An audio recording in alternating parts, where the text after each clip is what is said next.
নমস্কাৰ বন্ধু বান্ধৱীসকল, কি খবৰ? ভালনে সকলোৰে? আশা কৰোঁ আপোনালোকৰ সকলোৰে ভাল আৰু মোৰো ভাল।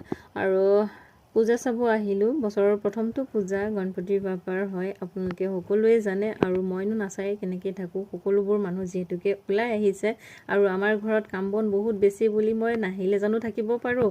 আৰু গণপতি বাবাক এবাৰ প্ৰাৰ্থনা জনাওঁ বুলি ঘৰৰ গোটেই কাম বনখিনি কৰি মেলি আগবাঢ়ি আহিলোঁ। আৰু আমাৰ টিঘলা দুটাক লৈ আৰু আলহীও আছিলে ঘৰত আৰু তেওঁলোককো লৈ অহা হৈছে আৰু আমাৰ বৌদিও আহিছে লগত। আৰু আহি পেলাই চবেই চাই কৰি মেলি আৰু টিকলাকেইটা ইমান আমনি কৰিছে আৰু সিহঁতৰ কাৰণে আমি বোলো নাই উভতি যাওঁগৈ ব'লক ইয়াৰ পৰাই। তাতে য'ত আছিলে মণ্ডপৰ মানুহে গেট ধৰি দেখিছেনে, আমি তাৰ পৰাই উভতি আৰু তিলক ল'লোঁ। তিলক লৈ তাৰ পৰাই প্ৰাৰ্থনা কৰি আহিছোঁ। আৰু মনটো বৰ বেছি ভালো নহয়, গাটো ভাল নহয়, সেইকাৰণে মনটো ভাল নহয়, যিহেতুকে টোপনি ক্ষতি হৈ আছিলে ন।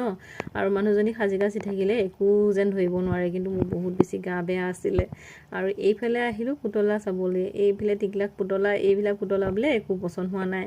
আৰু সেইকাৰণে এইখন দোকানৰ পৰা উভতি আহিলোঁ। চাবচোন তাই মোক কেনেকৈ ঠেলি থাকে, আৰু ঠেলিয়া গতিয়া খাই থকাতকৈ বোলো ব'লা এইখিনিৰ পৰা যাওঁ, কেন মেন মই সেইখিনি জেগা কাটি দিলোঁ দেই, তাই আমনি কৰি থকাৰ কাৰণে। আৰু ইয়াত দেখিছে মুখৰ অৱস্থা চাওকচোন, গোটেই ঘামি জামি অৱস্থা নাই।